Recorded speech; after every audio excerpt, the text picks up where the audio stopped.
everybody. Welcome to another episode of Spring Fever. As always, it is me, XFL Jim, joined by the one, the only. It is Uncle Rico, also known as Eric, surviving tornadoes like a badass. What is up, my man? Nothing much, man. Just survived. Just another day in the life, dude. Just another day in the life. Surviving natural disasters and cashing tickets. That's what old Uncle Rico is about. And as always, Spring Fever is brought to you by Royal Retros. Use promo code Spring Fever for 10% off everything in the store. Go to Royal Retros, your one-stop shop for all your classic football, hockey, baseball, basketball. They got all your old teams that don't even exist anymore, teams that still exist. I believe I saw them last week or the week prior. They were doing a whole bunch of Birmingham Stallions merch. Correct. I bought some Detroit Drive from the Arena League. I brought some Oakland Oats, old school ABL basketball team. They got some stuff going on there. They got some good stuff. They got some very good stuff. And that actually leads us into our first topic, Eric. USFL news. Daryl Johnston, old Moose Johnston, was talking a little bit about a potential partnership between the NFL and the USFL, where it seems as though the NFL could potentially have someone on a roster play in the USFL, but have that NFL team retain all of the rights to that player. So normally when they drop down to these leagues, they're all just free agents and everything. Correct. That would not be the case with this partnership. I think it's a good thing because anytime you can piggyback yourself to the NFL, I think it's great just because it's going to draw stuff in. You know what I mean? Like anytime, like if the NFL partners with the league, USFL, XFL, whatever, that's going to be the league. That's going to be the number one league, if that makes sense. It does make sense, but it also worries me a little bit because the one thing I don't want is for these leagues to just become farm leagues. Why is that? Because I feel like that's less entertaining. Okay. All right. I feel like that's vastly less entertaining. And I feel like if the NFL does make them have like a whole farm league thing, that kind of like it'll eventually turn into the NFL just getting their hand more and more in the cookie jar. And then all of a sudden, no more fun, unique rules. The only thing that's the same is like the names of the teams, and that's it. And then you just get recycled NFL players. You just get players that are on rosters. And then, I don't know. There's positives to it as well, if that's what happens, because there's a potential that if these players are coming from NFL rosters, maybe the NFL would like subsidize their salary because they're still getting paid by the NFL team. Because the NFL team still has to pay them no matter what if they're on contract. So if they're getting paid by the NFL or by their team, maybe that subsidizes the USFL to allow them to maybe pay other players more and offer like larger contracts to those players. Yeah, that's true. Everything's just skeptical right now. Like everything's just like I just in the air. Like this. I like the USFL. I like the XFL. Oh, I love them both. Now, I want them both to continue going on, but I truly feel that in order for spring ball to be successful, have it be one league, two leagues, whatever, you need to have some sort of tie to the NFL. I don't know if you need to.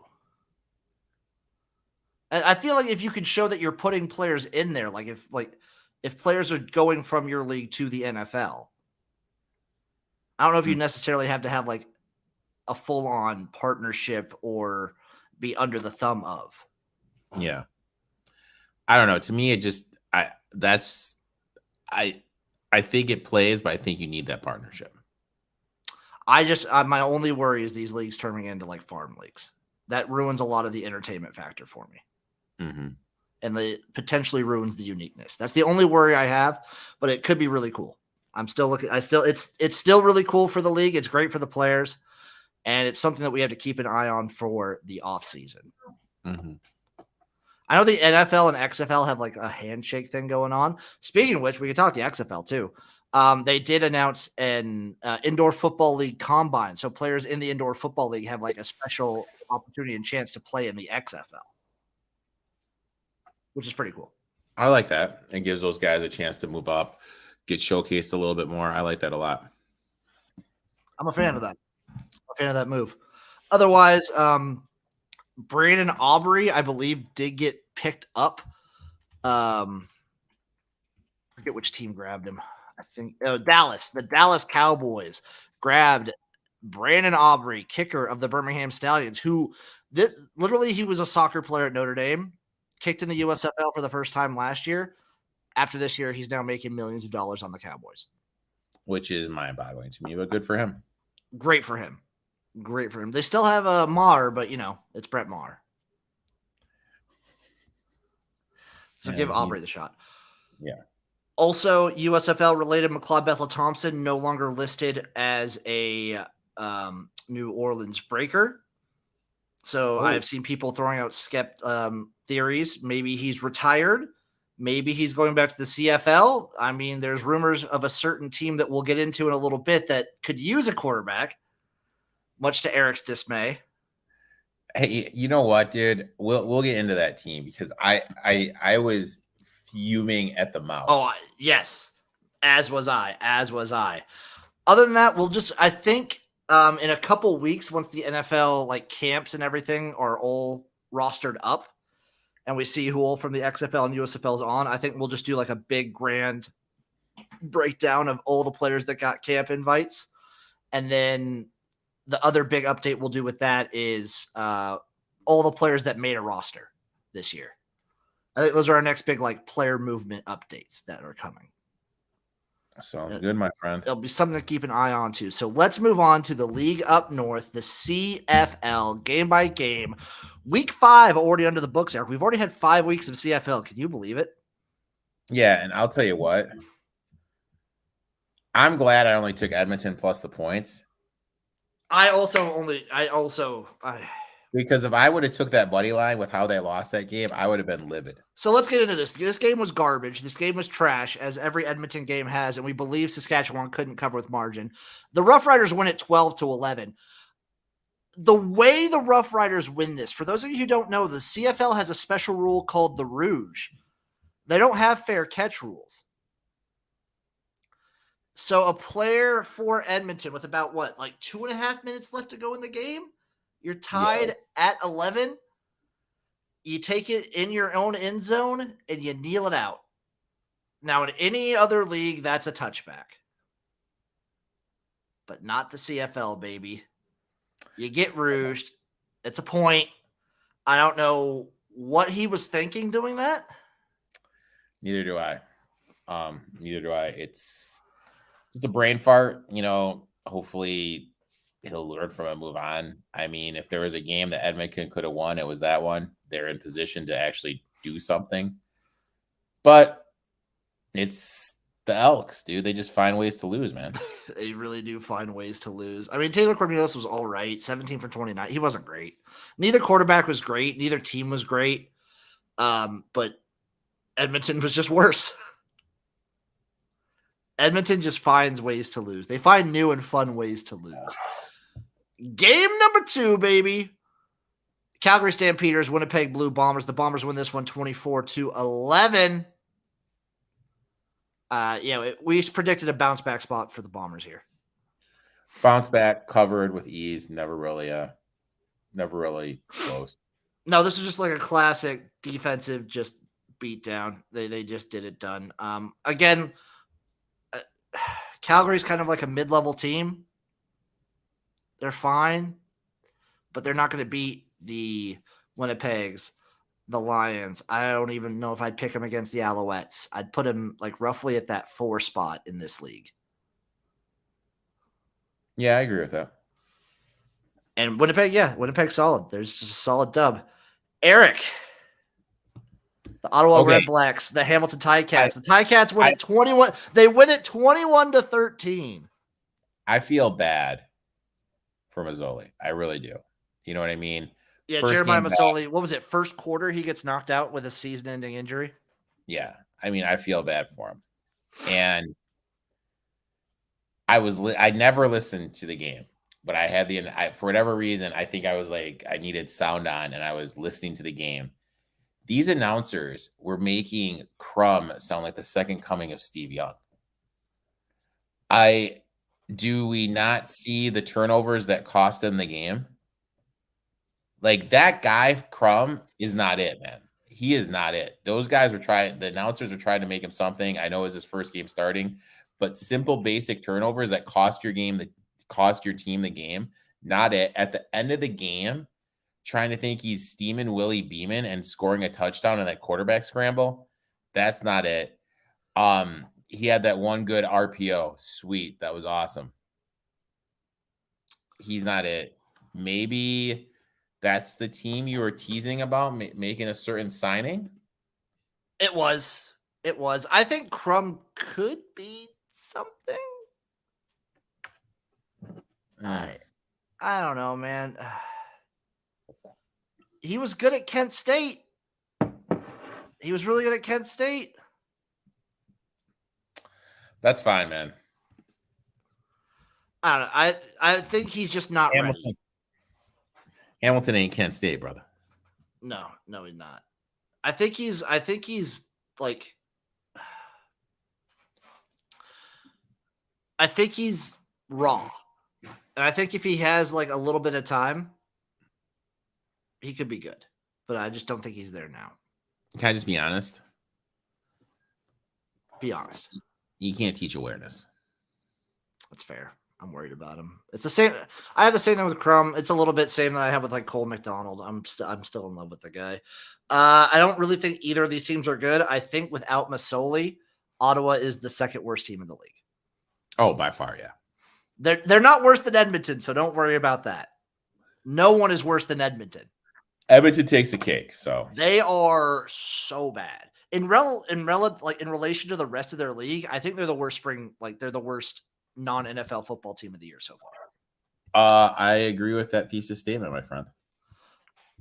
Last game, Montreal Alouettes, BC Lions. The Lions win at 35-19. Classic Lions win. They're the cream of the crop. They're the team of the fucking league. Huge bounce back for the Lions. Huge bounce back spot. Huge bounce back. Unfortunately, did you end up taking? I couldn't find the interception prop. They never posted it. I didn't see an interception prop. And I'm gonna say this, dude. I fucking hate how the CFL posts stats. It's not great. So he had one interception. 297, 291 yards. Okay. Are you talking about Fajardo or are you talking about BC. Adams? Vernon Adams went 21 for 26, 291, one touchdown, one INT. I don't know, man. I just hate the way that some of these guys post stats to their page. Yeah, I should have took some of those overs, dude, with him, but I didn't. Is what it is. Live and learn, my friend. Live and learn. Live and learn. Let's look ahead, Eric, to week 6 of the CFL this weekend. We have a game tomorrow, Thursday. Ticats Elks, baby, in Edmonton. So you know the Elks are losing this one. They've lost 18 home games in a row, Eric. 18. Line's moving, dude. Line was at 2. I'm seeing ones now, Jim. It's one. I'm seeing ones. It's Ticats -1 over under 43. Ones in the market, and if I were to bet it, I'd bet the Elks. If I'm seeing ones, I'm betting the Ticats. I'm taking the Ticats, dude.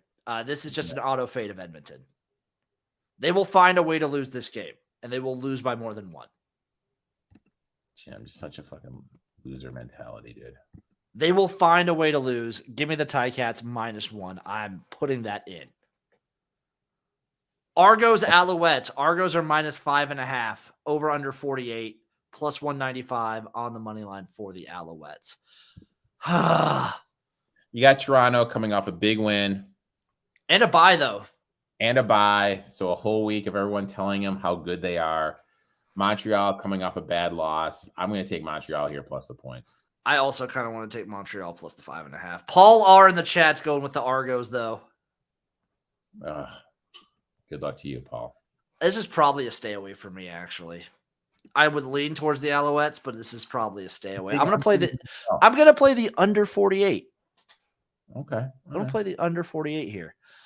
Bombers, Red Blacks, your biggest spread of the week. Bombers are minus 9.5. That's probably going to 10. And it's over under 44.5 right now. Nothing. I just whatever. Nothing. I'm going to play that under. I'm going to play that under. Is there a team total posted yet? Let's see. There might be. There might just be. Yep, team total. Which one do you want? Ottawa. 16.5. I take that under. Minus 105. I take that under.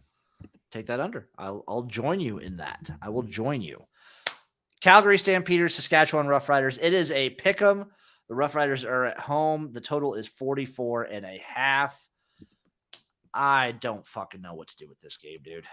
I'll take Saskatchewan just because they're at home. I would take the Riders because they're at home, and I trust neither of these teams. I would take Saskatchewan, though. All right. Yeah, I trust neither of them, so I want to just bet both of them. You want to just bet both of them? I want to fade both these teams. Any like overarching thoughts on the CFL so far this year, Eric? We're almost a third of the way through the season. Lions better than we thought. Ottawa continues to disappoint. Toronto better than we thought. Yep. Yeah. I think the biggest surprise was how much like BC is the best team in the league, and they by margin. Toronto probably actually is because they beat BC by a lot, but that was 7 INTs in a game is just it's wonky.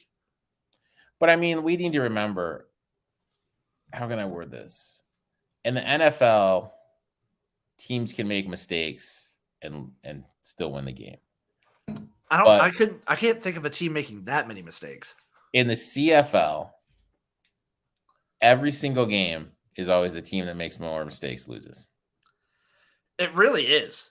And I feel like because it's 3 down ball, you have to like every possession matters a little bit more. Yep. And you don't have as much margin of error. Yep. Because you only have 2 downs to get it. Realistically. Yep. So it's interesting. Yeah. This week. Honestly, the Elks are worse than I thought they would be as well. They're really fucking bad. They're really bad. Yeah. Like I thought they'd be bad. They are really bad. They are really, really bad. We move, Eric, to your favorite league, the league that you know everything about, the Indoor Football League. This is your specialty here. We take a look at the standings in the Eastern Conference. 1, 2, 3, 4 teams. The playoffs are locked in basically for each conference. You have the Frisco Fighters, Mass Pirates, Quad City, Sioux Falls. Those are your playoff teams in the East. The Arizona Rattlers, Bay Area Panthers, Tucson Sugar Skulls, and your Northern Arizona Wranglers are your playoff teams in the West. Your Sugar Skulls are still alive, Eric. I believe there is a couple teams that need to – some of the games matter this week for like playoff home games.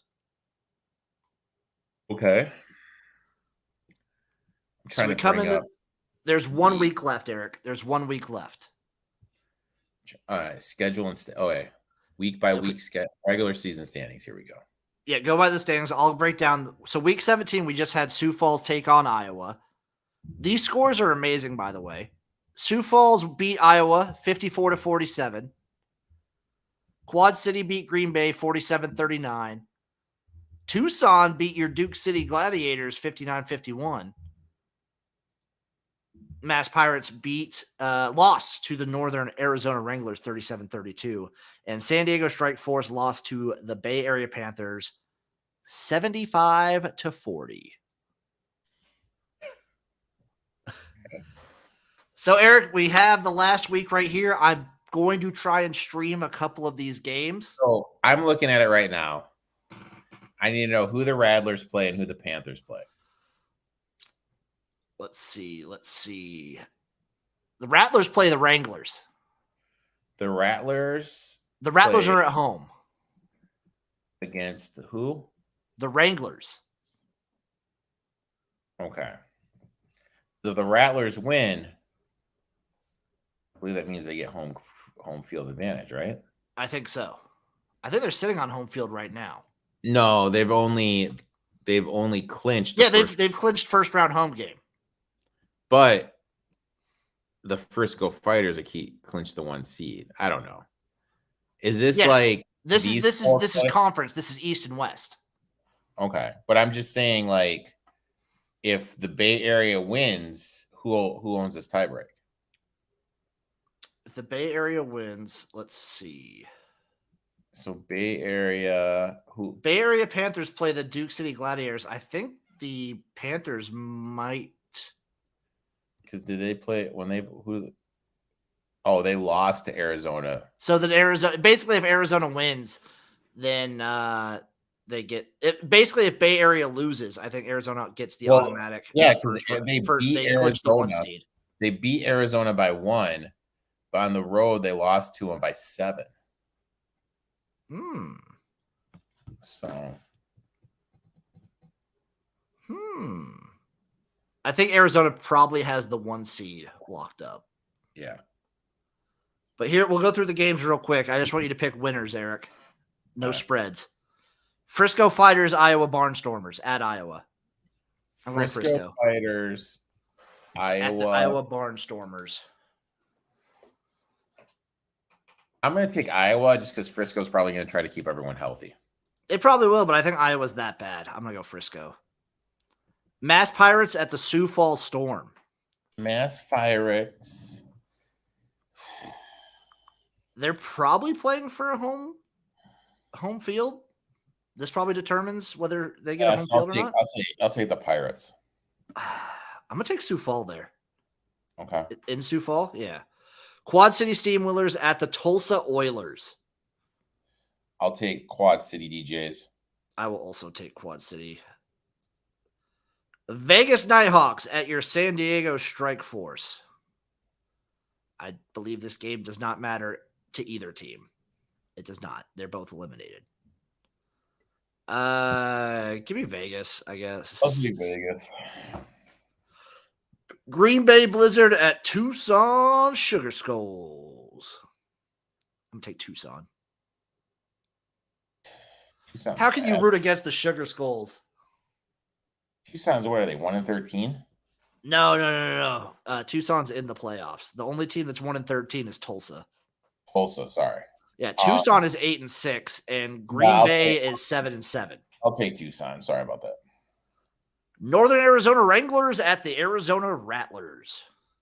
I'll take the Rattlers. That's a banger game. That's a good game. Yeah. Bay Area Panthers at Duke City. I'm going to go Bay Area Panthers. I'll take the Bay Panthers too. But the playoffs already locked in. It's dependent on who's going to get home field advantage besides your top 2 teams. Mm-hmm. Now, Eric, over the pond to the ELF. Let's see how you did last week. So, Prague versus Leipzig. We made Leipzig a -4.5. You took Prague plus 4.5. Fun note: Leipzig actually folded. That team is no longer in the league. They basically forfeited the rest of their games. So really? They lose 35-0. So Prague wins this one 35-0 on the scoreboard. And me being the generous bookmaker that I am and not like a scrub, I would pay out the plus 4.5 that you took, Eric. There you go, man. There you go. Even though it was a forfeit, I'm paying out the plus 4.5. Look at you. Look at you. Shout out Cool Kev, by the way. Man of the people. What up, Cool Kev? Frankfurt Milano, Eric. We had Frankfurt -5.5 on the road. You took Milano plus the 5.5. They lost 40-33. Oh, heartbreak hotel. So it was probably a backdoor. Probably a backdoor right there. Okay, Barcelona versus Helvetic. Barcelona was the -3.5 point favorite. You took Helvetic plus 3.5. It was a tie, 19-19. So that's a win. That's a win. That's a cover. That's a cover, baby. 2-1 right now, Eric. Seeing the board. So up next was Fehervar versus Berlin. We have Berlin as -4.5 at home. You took Fehervar plus the 4.5. They lost 6-60.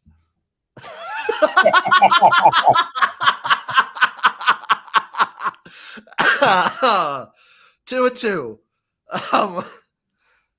The Panthers were claw versus the Hamburg Sea Devils. Yeah. Panthers were -3.5. You took the Sea Devils +3.5. Sea Devils won outright 17-10. 3-2. 3-2, Eric. Okay. Munich at Rainfire. Rainfire was -7.5 at home. Okay. You took Rain minus the 7.5. They win it 39-25. So you covered that one too. Cover machine, dude. Seeing the board. Up next, we had Paris at Stuttgart. We had Stuttgart -6. You took the +6 with Paris. They lost 6-14. Oh, heartbreak. Close. Heartbreaker right there. Heartbreaker. I mean, that's no 60-6, but 60-6 is wild. Last game was Vienna versus the Raiders. Vienna was -2.5 on the road. You took the Raiders +2.5. They lost 34-13. So, Eric, your first week of handicapping the ELF, you went 1, 2, 3, 4. 1, 2, 3. You went 4-4. So I lost money on the juice. You lost money on the juice unless you took some money lines straight up. No, didn't take any money lines, dude. Absolutely fucking crazy. 60-6 is wild. That is pretty crazy. Okay, we are on to week 7. I'm just going to have you pick outrights this week, Eric. Okay. Leipzig Kings at Cologne Centurions. I like Cologne. It's a beautiful city. Beautiful city. I've been there before. Beautiful. I never have, but I'll follow Humble your brag. lead. Humble I'll follow brag. your lead. Panthers were claw at the Vienna Vikings. I'll take the Vikings.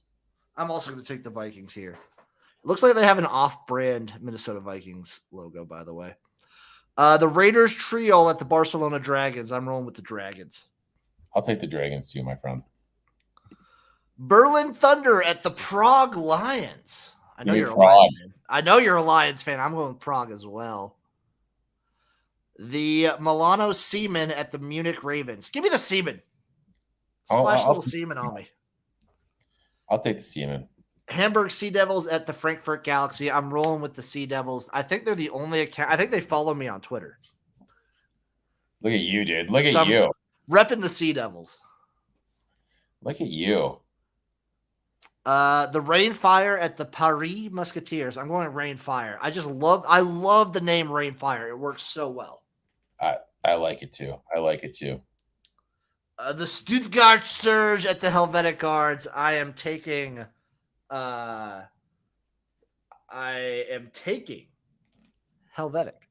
I'm taking the Guards. I like it. All righty, folks. That'll do it for Spring Fever. I might stream a little indoor football league this week. We got some big games coming up. If I'm around, I'll be there. Might be a busy Saturday. Nice little Saturday. Nice little Saturday. Streaming some indoor football league, streaming some CFL watch along. It'll be a good time. Everyone pop in. Eric, where can the people find you? At ETOF21 Sports on Twitter, Instagram, TikTok, YouTube. Threads. I'm on Threads now. Oh yeah, what do you think of Threads? I think it's basically just Zuck trying to F with Elon, but I think it's like bare bones worst Twitter. Yeah, but I like it.